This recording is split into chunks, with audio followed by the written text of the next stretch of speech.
Hey, this one is titled God? Question mark. It's hitting home again. I am home. The inescapable realization that nothing makes sense. Nothing really means anything. Not our thoughts, beliefs, concepts, languages, identities, form, or actions. It's all rendered futile in the grand scheme of one. Everything external is internal. It's all a reflection. Mirror images, positive and negative in correlation, contrasting and similar, paradoxical by default, duality. Yes, we are active participants and co-creators of our universe and are all physical manifestations thereof. But what are we really? We're none of this, and yet we are? Nothing that is material or egoic can define our true essence as collective consciousness, that which is formless and unchanging. I am not this body. I am not human. Nothing belongs to me, and yet everything does. There is not one to exist, to experience. There is everything experiencing itself as existence. It births itself, an organism, it's alive. I am not of that which can be labeled, categorized, and filed away in an archival tomb. I embody that which is limitless, infinite and everlasting, eternal, chaotic and mysterious, silent and pervasive, that which resonates as being unknown and seemingly emblematic in its origin, alien, a foreign entity, unknowable, unrecognizable, perpetual, void, in the vacuum of space. It's an underlying current, much like ultrasound. It's instinctual, an automatic, almost intuitive response in the biology of a human. You can't quite put your finger on what it is exactly, and yet you know that it's there because you can just sense its presence. That's undeniable. An entity in the darkness, a thief in the night. The ego is an encumberment. There is no one to strive towards anything. There is nothing to be fulfilled or actualized, nothing to be achieved, nothing to be done. And yet we're not waiting for Godot, because there's nothing to wait for. No purpose, no aim, no mission, no path, no way, no journey to speak of. Just an endless being. But existence scares the ego. Ego death, enlightenment, ellipses, because it's infinite.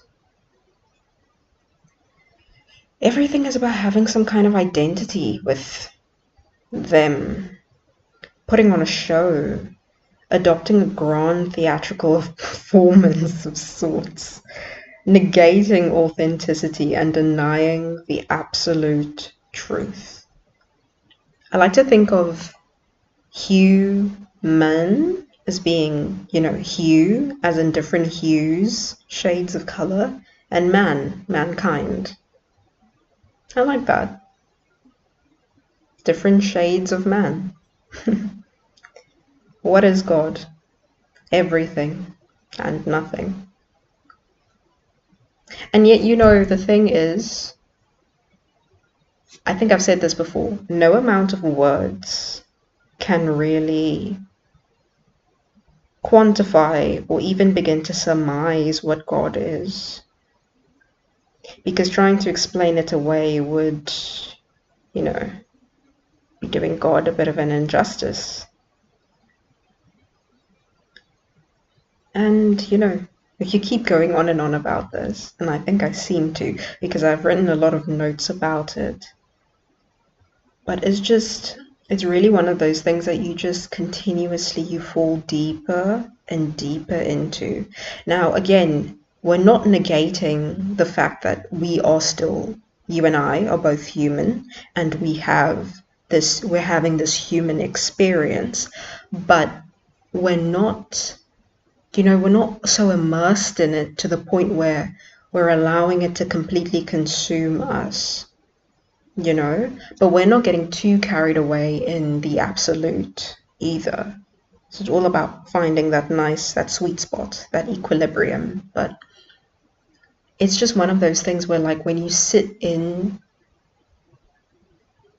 this divine knowing and absolute truth, just absolution, it's something that you can only, it's like you soak it up, you just bask in it, and it grows deeper and deeper and deeper and deeper.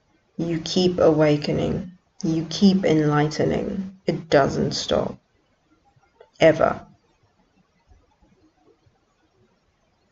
And I think that's the most beautiful part of being human, don't you think? If it weren't for the challenges, the obstacles, the hindrances, all of these outdated beliefs and programming and the conditioning and the the systemic just drivel, and if it weren't for all these challenges that we had to face by virtue of being human,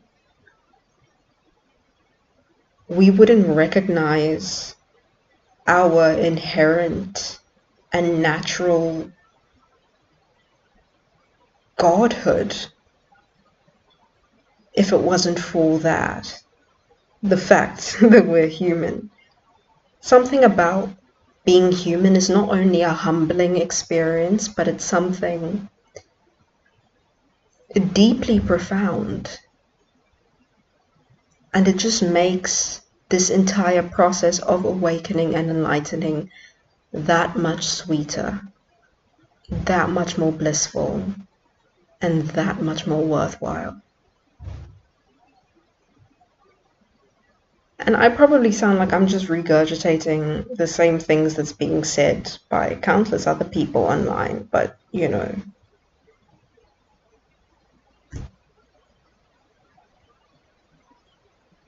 it's different, I guess, depending on the person still, on who you ask.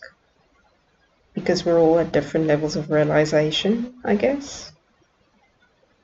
So, yeah.